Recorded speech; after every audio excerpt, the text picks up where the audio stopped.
A week before my wedding, my dad was laughing while he installed a hidden camera in my fiancé's car.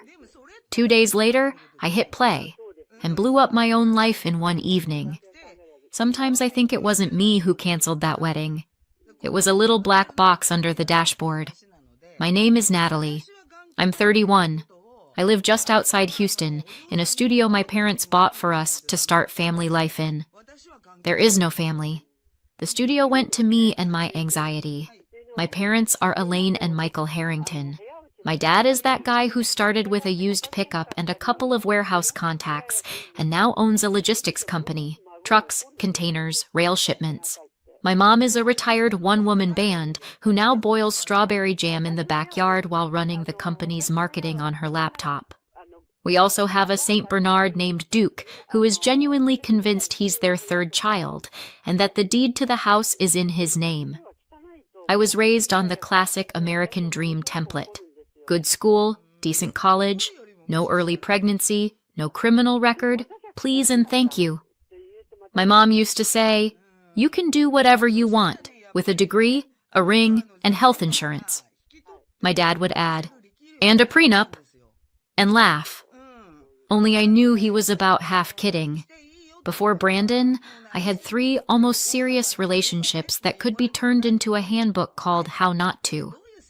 Guy number 1 was a creative soul who loved my kindness and my credit card equally. Guy number 2 was a shiny lawyer who once said, "We'll keep our finances separate. Your parents are rich. I've still got a mortgage." Guy number 3 occasionally showed up with tiny kids' shoes in his trunk and insisted, "Oh, that's just my nephew sometimes." After guy number 3, my mom sat across from me, put down 2 bowls of ice cream and said, "Let's be honest. You have terrible taste in men. We'll pretend we understand. You'll pretend you're going to ask our opinion." I promised that next time I'd bring home someone normal. Enter Brandon. Brandon literally drove into my life, at a gas station. I was standing by the pump, arguing with the payment app, looking like a boiled shrimp, red, sticky, and pissed off. My phone was flashing yet another text. "Sorry, can't make it tonight. Something urgent came up." Another Prince. "Need a hand?" I heard behind me. I turned. Tall guy, tank top, gym shorts, tan skin. That calm kind of smile you only get when your most urgent business in life is topping off your tire pressure. "Only if you're a therapist," I said, "and you can rewrite my entire life." "Therapy's not really my field," he smirked, "but I can fill your tank." 10 minutes later, my car had gas, the app was defeated, and I already knew his name was Brandon, that he was a trainer at a regular gym not far from my office, and that he didn't have any urgent plans right then. A month later, we were texting every day. I found out he grew up in a rougher neighborhood, with parents who were more committed to alcohol than to each other. That he joined the army because I had to get out of there somehow, and after his service, he went back to school, got certified, and got a job as a trainer. He wasn't a millionaire, a genius, or a rock star. He was just normal. A grown man who woke up in the morning, went to work, and didn't whine about it. That's what got me. Our first dinner at my parents' house looked like they were rehearsing for a senator's visit. Mom pulled out the good china. Dad sat at the head of the table like the CEO of his own life, and Duke sniffed Brandon like he was deliberating his verdict. "So, you're a trainer," Dad said. "Yes, sir," Brandon answered calmly. "And your plans?" "Work, grow, save up for a down payment on a house. Maybe open my own gym one day." Dad nodded like he had 3 spreadsheets open in his head. Then came the big question. "Do you have debt?" Brandon was honest. Small student loan, car payment. After dinner, Mom told me, "He's good, really good, but it's not going to be easy for you too." Dad added, "If he loves you, let him show he can take responsibility." A year later, Brandon proposed, with candles, a dinner, and my ugly, happy crying. Dad shook his hand. "Welcome to the family, son." My parents bought us a small studio closer to downtown, a nearly new car in my name, and covered a big chunk of the wedding budget. Brandon was tortured by this. "I don't want to live off your parents," he kept saying. "I don't want it to feel like I'm getting everything handed to me." Dad said, "We're going to spend this money anyway. Better on you two than on Duke. He already thinks he owns the place." Mom just kept repeating, "The only thing that matters is honesty and loyalty. The rest we can figure out." I listened and nodded because I truly believed I'd found a man who was all of that. Or so I thought. A week before the wedding, we went up to my parents' place for a barbecue. Final details, mood boards, playlists, the whole circus. Mom was making a salad and yelling at me for being too nervous. Duke was chasing a green ball like national security depended on it. "Natalie, go see where your father disappeared to," Mom said. "He vanished again like our property tax bill." I went looking. Office, empty. Wine cellar, empty. Garage, light on. I peeked in and found my dad on his knees by the front bumper of Brandon's car. In his hands, a little black box, a laptop, a mess of cables. "What are you doing?" I asked. "Planting explosives in the wedding gift?" "Relax," Dad grunted without looking up. "It's just a camera. Same ones we put on all our trucks." "You're installing a hidden camera in my fiancé's car," I said slowly. "You do hear yourself, right?" He straightened up and sighed. "Natalie, I have lived way too many years in a world where people smile at you and then throw you under the bus," he said. "I'm used to checking, not trusting." "Then just talk to him," I said. "Ask him straight." "And say what? Hey there, son, you're definitely not cheating on my daughter, right?" Dad snorted. "Do you know what every man will answer? No. Even if he's on his way to see someone else." Everything in me bristled. "This is an invasion," I said. "This is protection," he shot back. "If I'm wrong, I'll buy him an expensive bottle and apologize. If I'm right, you won't be left with a baby and a mortgage and a guy who lied the whole time." He snapped the panel back into place, hid the camera, tested the remote connection. "At least turn the audio off," I said. "The video will be more than enough." "Fine," he sighed. "Video only." I probably should have blown up right then. Instead, I said, "If it turns out he's clean, you tell him about this yourself. You don't put that on me." "I promise," Dad said. Too bad we never got that far. 2 days before the wedding, Brandon told me he had to drive out of town for work, meet some guy about a new contract for the gym. I was deep in wedding prep hell. Nails, brows, dress fitting, all the stuff that looks fun only in Pinterest boards. He came back late, exhausted. "You okay?" I asked. "Yeah, just a long day," he said, and went to shower. He was asleep within minutes. I wasn't. The camera was buzzing at the back of my mind. So were the things he hadn't told me. And my dad's words about protection. After an hour of staring at the ceiling, I got up, went down to the garage, opened the app on Dad's laptop. At first it was boring.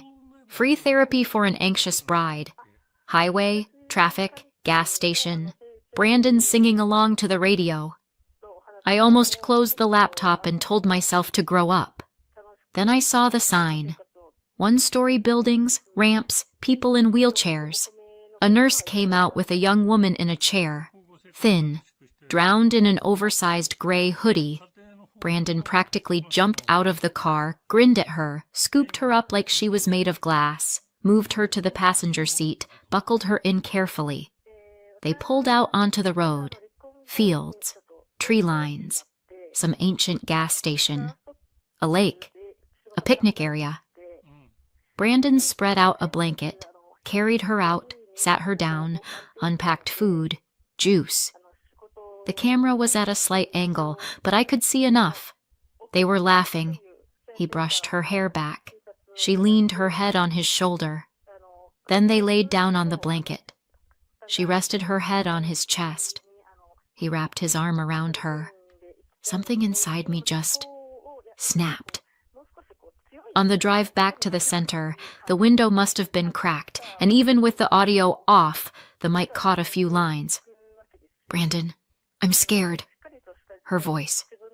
"What if I can't do this?" "I'm here, Liv." His. "We're going to raise our baby. I don't care what the doctors say." We're going to raise our baby. I hit pause. Sat there for a full minute, just breathing, trying not to throw the laptop across the garage.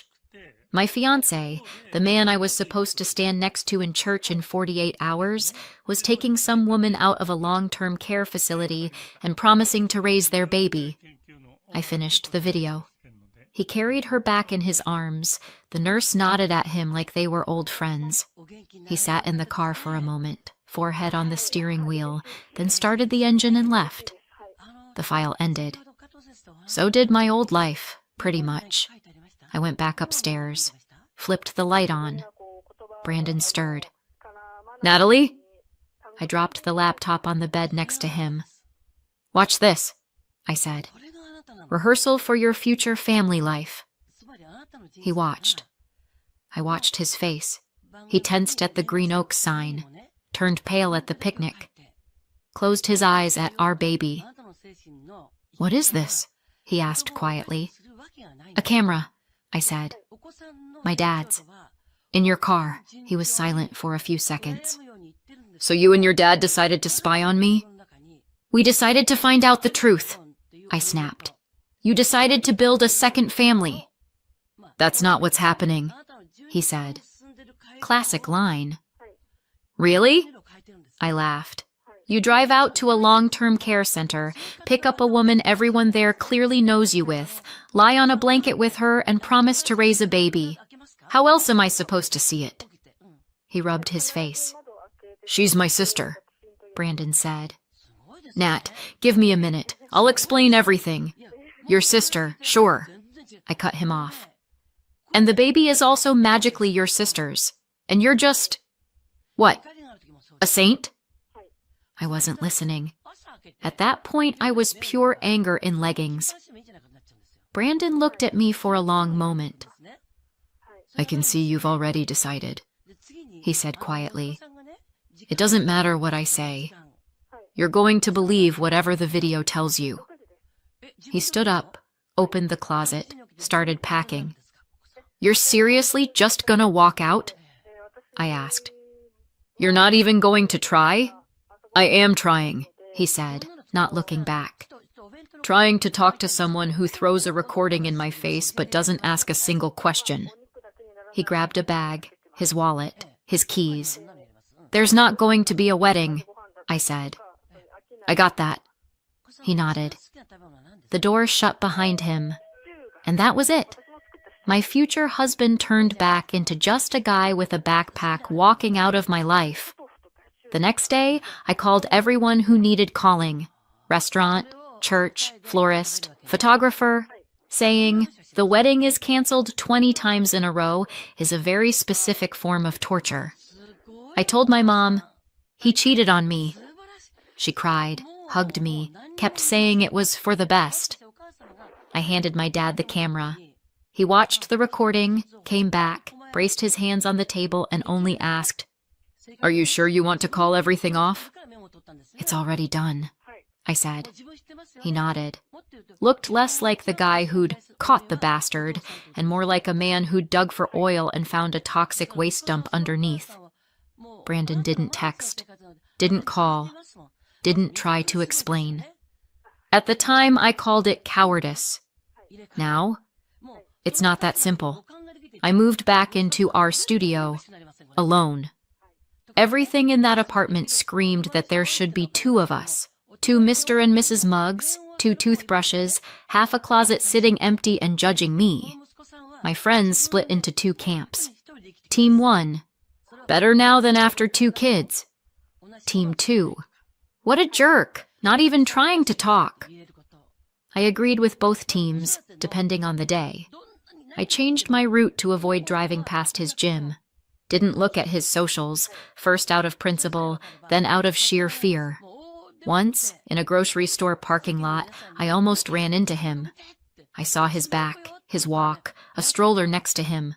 A real one, with an actual baby in it. I grabbed the steering wheel like it could save my life, stalled the engine, and by the time I got it started again, they were gone. I didn't sleep properly for 3 nights. All I could see when I closed my eyes was Brandon, the woman from the car, and that stroller, and yes, I hated him, and myself. Now here's what I didn't know back then, and what you already know I'm going to find out.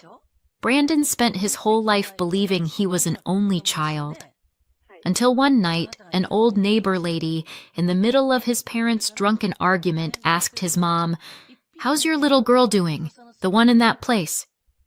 Joyce tried to laugh it off, blame confusion and old age, but alcohol makes some tongues looser than they should be. That night, Brandon dragged the truth out of them. He had a twin sister, Olivia, born the same day, but with a severe autoimmune joint disease. Brought up on pain, surgeries, and a prognosis that basically said, life in a wheelchair, constant care, endless meds. Jean and Joyce were young, broke, and very tired. They picked the easiest route, signed away their parental rights, handed the baby over to the system, and decided that it's better this way for everyone. For Brandon, forgetting was trickier. When he found out, he was in his early 20s. He moved out quietly, without hitting anyone, which frankly was impressive. Then he started looking for his sister through social services, archives, bureaucratic hell, and a couple of rare kind people in the right places. Eventually, he found Olivia at Green Oaks, that same long-term care facility I later saw through my dad's camera. She was sitting by the window with a book in her hands. He walked in and said, "Hey, I'm Brandon. We were born on the same day." She glanced at him, smirked. "Is this a new therapy? Entertain patients with fairy tales?" He showed her his papers, birth certificate, documents, proof. She listened and asked, "So they didn't lose me. They gave me away, officially." And then she just nodded, like she was filing it away under confirmed suspicion. Brandon started visiting every week, sometimes twice. He brought real food, not the stuff in plastic trays, books, managed to get her a decent mattress through a charity. And he heard story after story about people the system took care of, just enough to keep breathing, but not enough to live. Green Oaks had a resident doctor named Oliver, young, ambitious, and just a bit too in love with his own research. He came up with a social integration experiment. Take Olivia out to a restaurant and see how she copes with the real world. She wanted it. Badly. Brandon had doubts, but she begged, and he gave in. Bright lights, noise, tables packed too close together, bathroom at the other end of the room. Dinner out was a full-blown boss level for Olivia. By the end, she could barely stand. Oliver drove her to his place to rest because the center was far and she was already half asleep. And then, textbook How to Wreck Your Medical License. He helped her lie down, gave her some water, sat on the bed for just a minute, and fell asleep. They woke up no longer in doctor-patient positions. A few weeks later, Olivia found out she was pregnant. Her primary doctor, not Oliver, looked at the test results and went pale. "Olivia, this is a huge risk. Your condition, your meds, the joint damage. Pregnancy is an enormous strain. I'm obligated to list all the possible complications." And he did, up to the word death. She listened. Then she called Brandon. "I'm pregnant," she said. "Everyone thinks this is insane." Brandon came the same day, sat on the edge of her bed, held her hand in silence for a long time. Then he said, "I'm not going to pressure you either way, but if you keep this baby, I'm with you. I'm not letting the system take another person from our family." That was the moment my dad's camera later sliced into one line, "We're going to raise our baby," and played back to me without any context. Dr. Oliver, meanwhile, transferred to another facility at lightning speed. He was terrified. Patient, pregnancy, potential scandal, loss of license. Olivia didn't file a complaint. No resources, no strength, no desire to go to war with the system when she could barely breathe and had a baby growing inside her. Brandon found a charity to help with her treatment bills, helped her get disability and assistance, helped her move into a small, accessible ground floor apartment. He worked extra shifts at the gym, said no to himself, and said yes to diapers and a crib. And at the same time, he was planning a wedding with me, trying to find the words to tell me everything, waiting for the right moment that never came. That's where my dad's camera came in and finished the job for all of us. Olivia had the baby, a boy, Noah. The pregnancy nearly killed her, but it didn't. Both of them survived. Brandon turned into a one-man support service. Groceries, baths, doctors, paperwork. Rocking Noah at 3 a.m. while Olivia lay there bargaining with her joints not to fall apart. One night he came over with a small velvet box. "Hide this for me," he asked. "I can't throw it away, and I don't want to see it." He didn't explain. She didn't push. Months later, looking for a clean cloth diaper, she stumbled across the box, opened it. Inside was a thin white gold bracelet with a small pendant in the shape of an N. On the inside engraved, "For my wife Natalie." Olivia stared at it for a long time, at the word wife. That evening she asked, "Who's Natalie?" Brandon sat down. "My fiancé," he said. "Was." "Why was?" "Because I kept my mouth shut for too long," he said. "She saw a piece of the truth and decided she knew the whole thing. I didn't get to explain. Or maybe I didn't have the guts." Olivia is not big on drama, but even she decided this was too much. She looked up Elaine Harrington, Houston, Texas, found the company website, the address. Then she asked Dr. Oliver, who still sometimes gave her rides to appointments, for a ride to see one woman. He told her it was a terrible idea. Then he looked at Noah and agreed to go. That day I was in the office, writing some cheesy line about careful delivery across the country. The only thing being carefully delivered inside me was anxiety. My mom was at home, stirring her strawberry jam.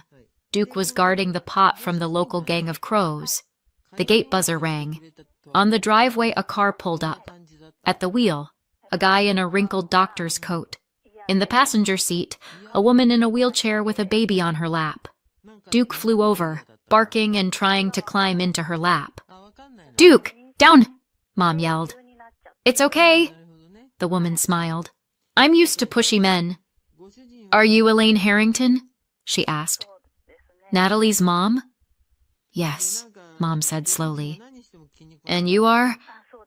"My name is Olivia," the woman said calmly. "Brandon is my twin brother, and this is Noah, his nephew. We need to talk." Mom later told me everything inside her went cold at that moment. The word mistress didn't exactly leave the chat. They rolled up onto the porch. Dr. Oliver parked himself in the shade like a human exhibit of guilty conscience. Olivia started talking. No tears, no theatrics. She told Mom about being given up to the system, about life in that facility, about Brandon showing up one day and introducing himself as her brother, about Oliver's experiment, the restaurant, the night he shouldn't have allowed to happen, the pregnancy, about doctors begging her not to keep the baby, about Brandon carrying her up and down stairs and fighting for funding. Mom listened and slowly realized the puzzle was from a completely different box. Then Olivia got to the day at the lake. "Brandon just wanted me to have one good memory of being pregnant," she said. "One that didn't involve hospital lights. That's why he took me to the water. We lay on the blanket and he said, 'We're going to raise our baby.' Not because we're a couple, because he didn't want Noah to grow up in the same hell I did. Then she pulled out the bracelet. "This is yours," she said, sliding the velvet box across the table. "You can throw it out, keep it, melt it down. I don't care. But I think your daughter and my brother got their chance to talk stolen from them, and I'm part of why." Mom looked at the bracelet with the little N, at Noah playing with Duke's ear, at the woman in the wheelchair who had come not to beg for sympathy, but to try to fix something she didn't even break. And she said, "My husband and I have tried very hard to protect our daughter. Apparently at some point we started protecting our own fears instead." She took a deep breath. "Natalie's coming by today. I want you to stay. And I'm going to call Brandon." I drove over to my parents just because I suddenly wanted my mom's coffee and some quiet. I pulled into the driveway. Duke was doing his usual tornado impression. On the porch, I saw my mom, the guy in glasses I vaguely recognized as a doctor from some charity visit to Green Oaks, and a woman in a wheelchair with a baby on her lap. I knew her immediately. It was her, the woman from the video, except not pixelated. Real. My first thought was, well, at least his mistress is pretty. Yeah. My brain is not my best friend. Mom got up. "Natalie, come here," she said. "We need to talk." I sat. She put a mug of coffee in front of me. My hands shook so much I almost spilled it. "This is Olivia," Mom said. "Brandon's sister. And this is Noah." Olivia looked me straight in the eye. "I'm pretty sure I'm the reason you called off your wedding," she said calmly. "Can I at least give you my version of that recording?" I nodded. Where was I going to go? She told me what you already know. I didn't. With every section, my stomach twisted tighter, not because of Olivia, because of me. At some point, Noah reached for me. I automatically took him. He was heavy, warm, smelled like milk and baby shampoo. A whole little person who existed because one man once refused to repeat his parents' cowardice. "Brandon should have told you sooner," Olivia said honestly. "He's an idiot. I'm not excusing his silence. And your dad shouldn't have planted that camera. And you shouldn't have made up your mind off a single video. But we all did what we did.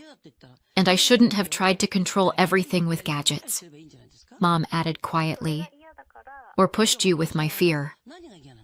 Duke lay down across my feet like a very large, very furry, emotional support animal. Mom put her hand over mine. "I called Brandon," she said. "Told him I want to see him this weekend. Here. With you. With Olivia and Noah. No pressure. Just to talk." "And?" I managed to get out. "He said he'd think about it," she answered. "But from his voice, I think he's coming." Olivia smiled sideways. "He's stubborn," she said. "But when it comes to people he loves, he shows up, even if he growls the whole time." I sat there with Noah on my lap, looking at the bracelet on the table, and realized that the person who hit play and decided she knew everything, that was me. Dad put the camera in. Brandon kept his mouth shut. But I'm the one who slammed the door on the wedding. Right now the bracelet is on my nightstand. Duke curls up next to the bed and sighs like some old philosopher. Brandon hasn't called yet. The weekend's still ahead. I don't know if he'll show up, and if he does, I honestly don't know what I'll say first. "I'm sorry," or "You're not innocent either." Probably both. So here's my question to you, since you've listened this far. If a man stays silent about the ugliest, most painful part of his life because he's terrified of losing you, but at the same time he's carrying someone else's fate on his shoulders and he's not actually lying to your face, is he a jerk? Or just a broken person who doesn't know how to do better yet? And me, the woman who watched one video, asked 0 questions, and canceled her wedding 48 hours before the altar.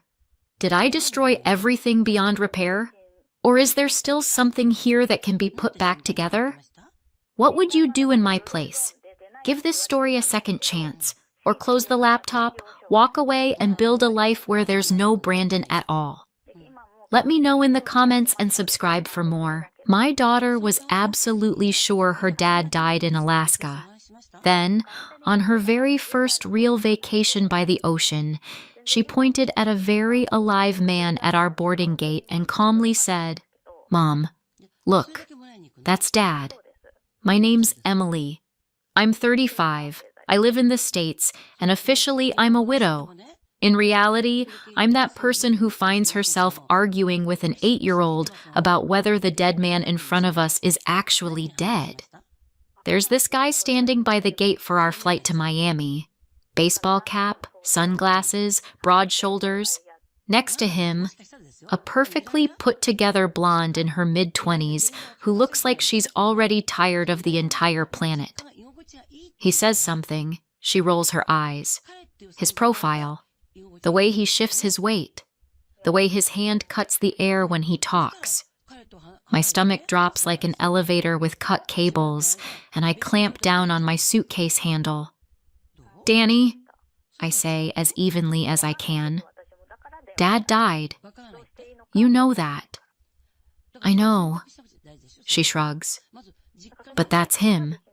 He just doesn't know he died yet." So that's where we're starting. For context, my daughter's dad, Brian Carter, officially died 3 years ago on a frozen lake somewhere outside Anchorage, Alaska. Danny was 5 then. She barely remembers. I remember everything. That day he was flying out too. "Quick work trip, Em, just a few days. Big opportunity. You said you wanted me to grow." His boss, Richard, had hooked him up with a trip far from the noise. Some project in Alaska. Check equipment, meet a client, and of course ride snowmobiles, because apparently no grown man can refuse the chance to go play on thin ice. Brian was always chasing growth. When we first started dating, it was cute. Late-night Zoom calls, coffee by the gallon, goal lists magneted to the fridge. Then Danny was born, and instead of easing off the gas, he floored it. First, there were work trips around the States. Then, a conference in Cancun. Then another one. Then he started coming home with new watches, new gadgets, and that one line. "Em, this is an investment in our future. In a couple of years, we'll laugh at this loan." Spoiler, nobody laughed. He got himself mixed up with a group of private investors. High interest, fast cash. No boring banks, just winners and opportunity.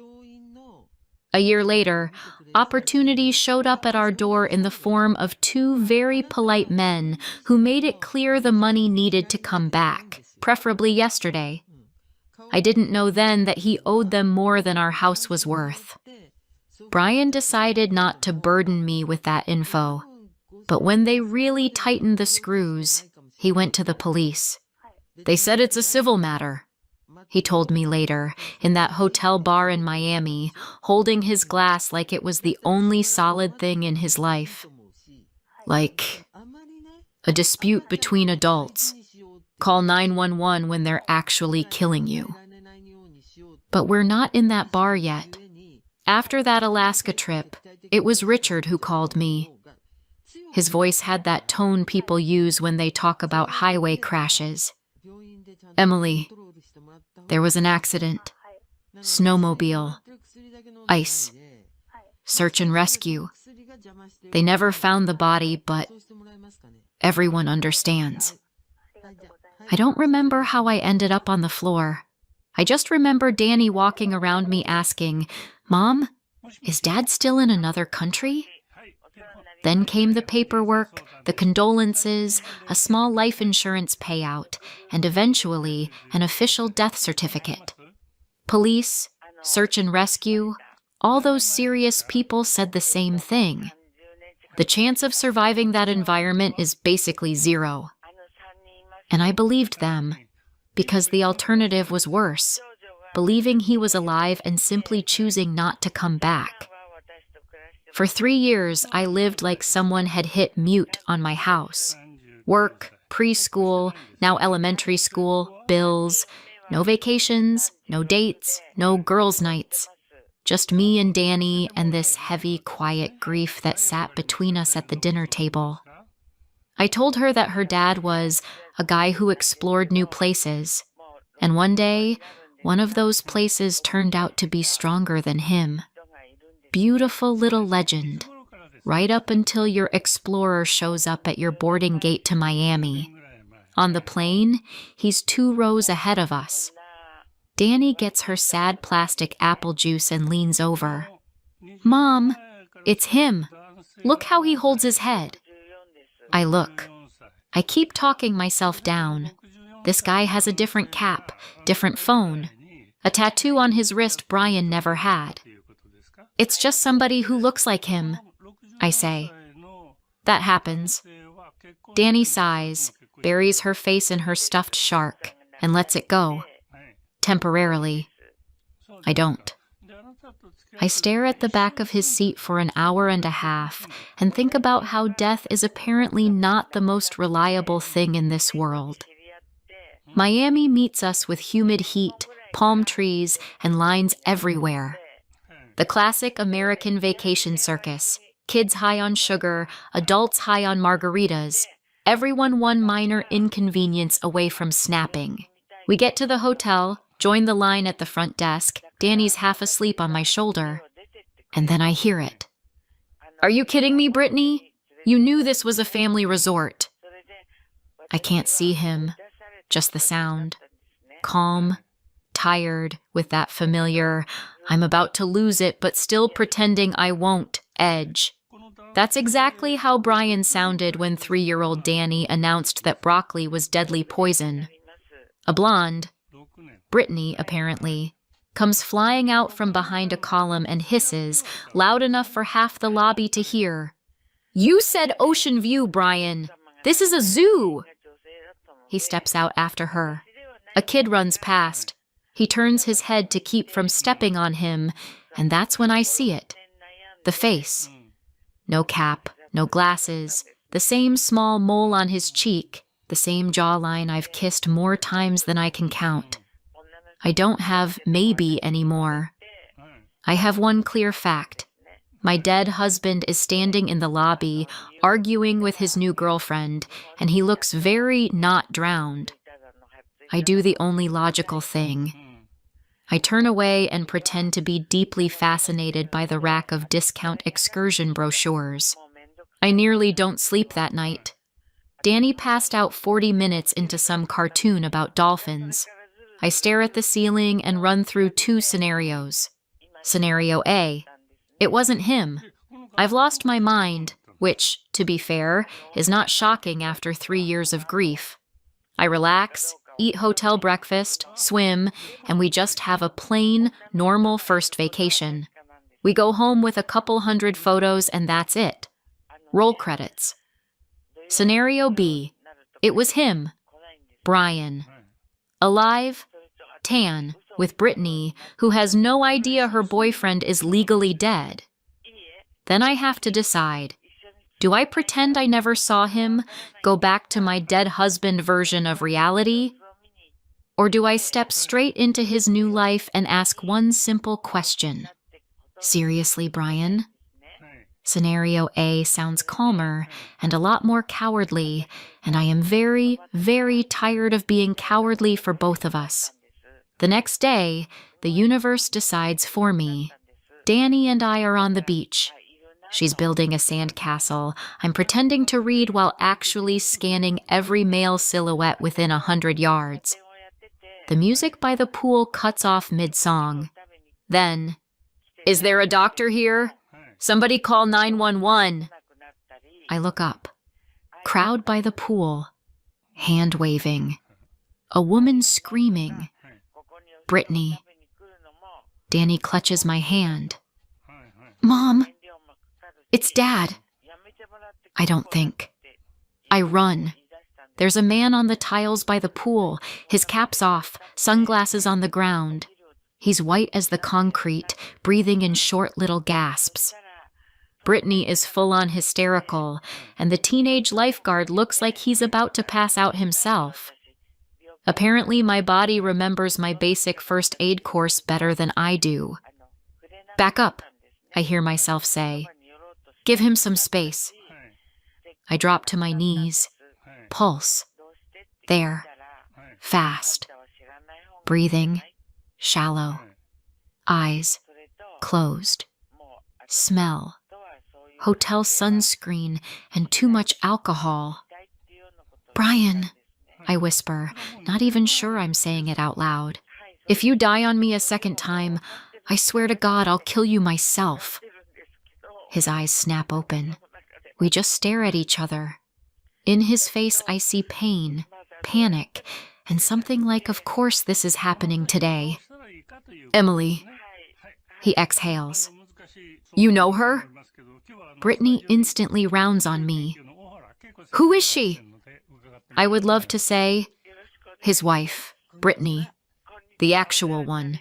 The legal one, if we're being picky." Instead, I stand up.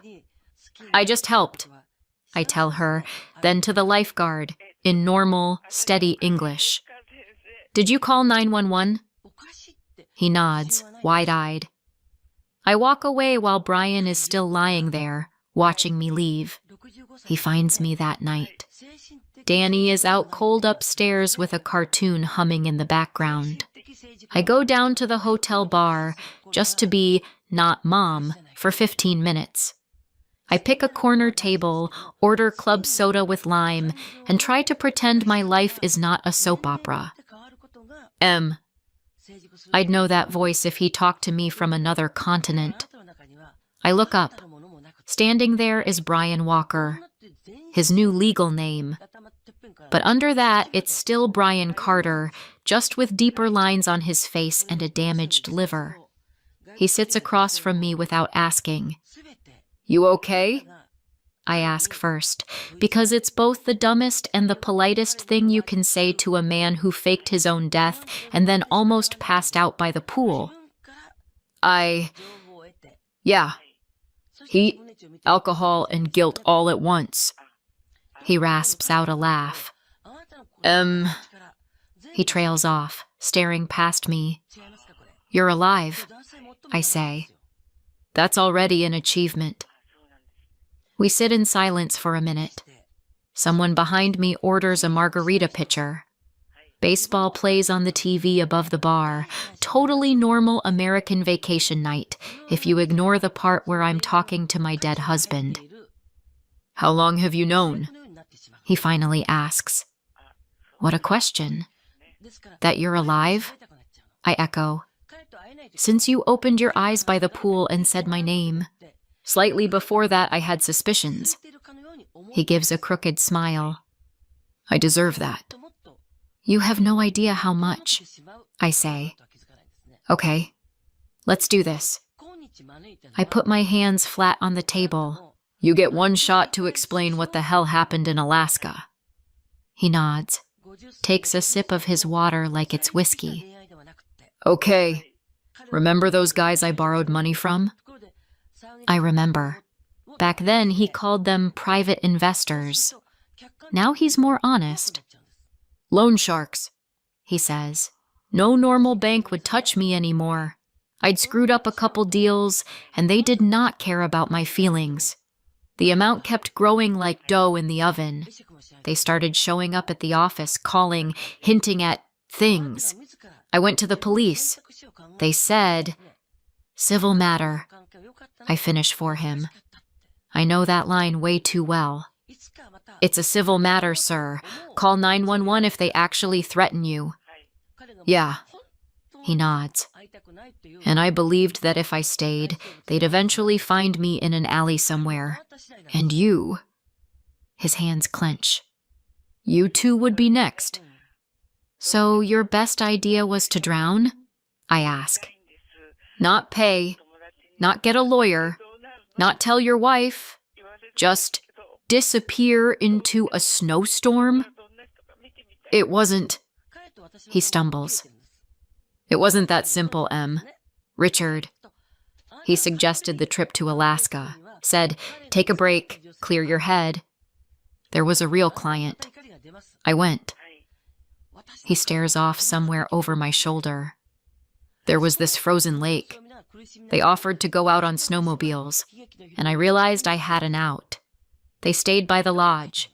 I went out alone, left my helmet and gloves closer to a crack in the ice, came back around to shore, got into a car I'd booked ahead of time, rode straight into Anchorage. Phone, cards, everything. I left it on the ice. He stops. I picture it. White everywhere, the sound of ice.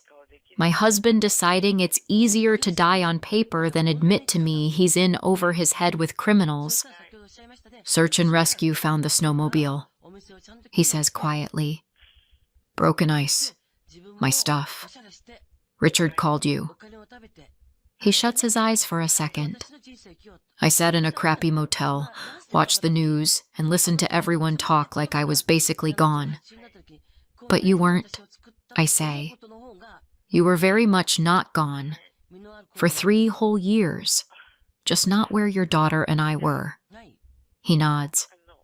I took a new name. Walker. Got a job in another state. Rebuilt my documents. At first I thought it was temporary, until things cooled off. Then, he lifts one shoulder. Then months went by. I'd check your profile. I saw you with Danny. Saw you holding it together. Every time I almost reached out, I thought, what do I say? Hey, it's me. I didn't actually drown, but now you're a widow on paper and the IRS is gonna have questions? He lets out a bitter laugh. So I put it off. And Brittany? I ask. He looks away. She came later. About a year after. She doesn't know about any of this. I told her I'd been in a bad marriage. We split. I didn't come here to justify anything. I was a coward. I cheated on you way before the Alaska thing. That conference in Cancun, it wasn't all slides and networking. His mouth twists. I'm not asking you to understand. His voice cracks. When I saw Danny at the gate, I realized I can't keep pretending I don't exist. I thought maybe I'd get a chance to explain. Explain to who? I ask. To me? Or to her?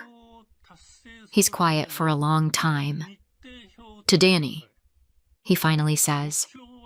I probably lost any right to ask you for anything, but can I at least try to tell her I'm alive? That I'm not the hero you painted, but also not the total monster I feel like? Anger hits me in a clean, hot wave. You want to tell my daughter that her dad didn't die. He just picked living somewhere else for 3 years? I ask. You think that's going to be great for her mental health? He grabs the only argument he has. Those guys are gone. That company they used, it went down like 2 years ago. Fraud, money laundering, all that. Feds took them out. Nobody's coming anymore. I could have come back. He breaks off. But you didn't. I finish. Because you were ashamed. Because you had a new life. I look straight at him. The good news, Brian. Shame means you do technically have a conscience. The bad news, it doesn't actually help anyone. We sit there, not speaking. The bar TV switches to another game. Somebody laughs near the counter. You want to meet her? I ask, surprising even myself. He nods, slowly this time. Yeah, but only if you think it won't break her all over again. I stare into my glass, watch the ice melt. Danny has been living with a dead hero for 3 years. If I do nothing, someday she's going to add things up herself. Google, social media, whatever. And it'll be 100 times worse. If I do this, Her world shatters now, but maybe rebuilds stronger. Okay, I say. One chance. One conversation. And we do it by my rules. The next day, I tell Danny an old friend of Dad's is coming to see us. Yes, I know this is version 3 of the story. Welcome to adulthood. We're constantly rewriting our fairy tales. He used to work with Dad, I explain. Same company. He knew him well. Danny gives me a suspicious look but nods. We pick a small beach cafe. She pokes at her ice cream. I shred a napkin into confetti. Brian shows up 5 minutes late. T-shirt, jeans, no cap. He walks up to our table and stops. Danny looks up. The whole world holds its breath. Hey, Danny, he says. His voice shakes. He flicks his eyes over to me. Mind if I sit? Danny glances at me, then back at him. When she speaks, her voice is very calm. Mom, that's Dad. No doubt. No, he looks like. Kids don't usually doubt the people they love. Everything in me tightens, but I nod. Yeah, sweetheart, I say. It's him. And that's it. No dramatic reveal, no prepared speech. Just a table, 3 chairs, and a little girl who has spent 3 years waiting for someone she thought was gone. Brian sits. Danny watches him like he's an astronaut who just walked out of the TV. Then she slowly climbs off her chair, walks around the table, and climbs right into his lap. You smell like Dad, she announces. Like deodorant. I half choke, half laugh into my coffee. Danny, Brian whispers. I made a lot of really stupid choices. The stupidest one was not being with you. You have every right to be mad. You don't have to say anything to me, but I'm here. I'm alive. And if you want me, I'll be there. Danny studies him for a couple more seconds. Then she leans her head on his chest. I'm not mad, she says. I thought you died. You were just dumb. That's better. I turn to look out the window, because if I watch them any longer, I'll fall apart. They sit like that for 10 minutes. He whispers how much he missed her. She tells him about school, about her teacher, about how much she hates broccoli. Like you, remember? I hear them both laughing. Real laughter, without that dull grief edge. At some point, he looks up at me. His eyes are a mess of guilt and gratitude. I just nod. Congratulations, Emily. You scheduled a play date with a ghost. The rest of the vacation is weird. Sometimes we walk together, all 3 of us. Beach, ice cream, terrible souvenir shops. Danny is glued to his arm like she's trying to make up 3 missing years in 3 days. Sometimes I leave them alone and go walk the boardwalk by myself. For the first time in 3 years, I feel like I'm allowed to do that. Brittany gives me a couple of looks like I personally stole not just her boyfriend, but her youth. I'd love to explain I didn't come here for a man at all. I came because I finally scraped together enough money to take my kid to the ocean. But that's not a conversation you have by the pool bar. She never actually finds out the truth. Brian eventually ends things with her. I don't know if it's because of me or because he finally ran into his own past face first. Honestly, I don't care. On our last night, we sit on the balcony of my room. Danny is asleep inside, wrapped around her shark. Brian says, I know I don't have the right to ask for much, but when we get back, maybe we could try again. I'll move closer, get a normal job, talk to a lawyer, a pastor, whoever. I'm ready to fix whatever I can. I look at him, at the same man who once brought me flowers and promised we'd grow old together, at the same man who decided pretending to drown was easier than telling me the truth, at the father of my daughter who is sleeping 10 feet away and smiling in her sleep for the first time in years. Brian, I sigh, you can't fix the past. But the future, he starts. The future, yeah. I nod. With Danny. I meet his eyes. But not with me. He's quiet. His face goes through everything at once. Hurt, exhaustion, and a strange kind of relief. Like he's been waiting for this no and hoping for a yes at the same time. I don't love you like I did back then, I say, steady. I care. I feel sorry for you. I'm grateful you gave me Danny. But I can't live again with a man who once chose to die on paper instead of live honestly with me. He nods slowly. I get it, he whispers. I'll be there for her. I promise. He gives a small, sad smile. This time, without Alaska. We sit quietly. Down below, people laugh, music plays. Some guy argues about parking. Regular Miami vacation soundtrack. And I realize I'm not a widow anymore. And I'm not a wife. I'm just Emily, Danny's mom, a woman who outlived her husband, then outlived his resurrection, and somehow didn't lose her mind. Honestly, not a bad outcome.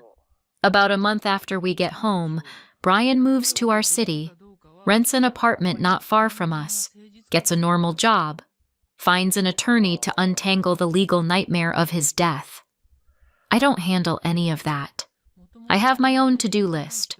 Work, a mortgage, a third grader, therapy sessions on Zoom. Danny sees him on weekends. They go to the park, the movies, the science museum. Sometimes he picks her up from school and the other moms look at him, then at me. One finally asks, I thought your husband... Long story, I say, smiling. Trust me. Some nights, after Danny crashes from another, Dad taught me how to ride with no hands today. Hi. I sit at the kitchen table with my mug of tea and wonder if I made the right call. Could I have done it differently? Sure. Do I want it to be different? Sometimes, yeah. Mostly the part where he doesn't disappear in Alaska. For everything else? No, I let my daughter's father back into her life. I did not let him back into mine. And that is probably the most honest thing I've ever done. For him, for her, and for myself. Did I go too far or not far enough? Let me know in the comments and subscribe for more stories like this.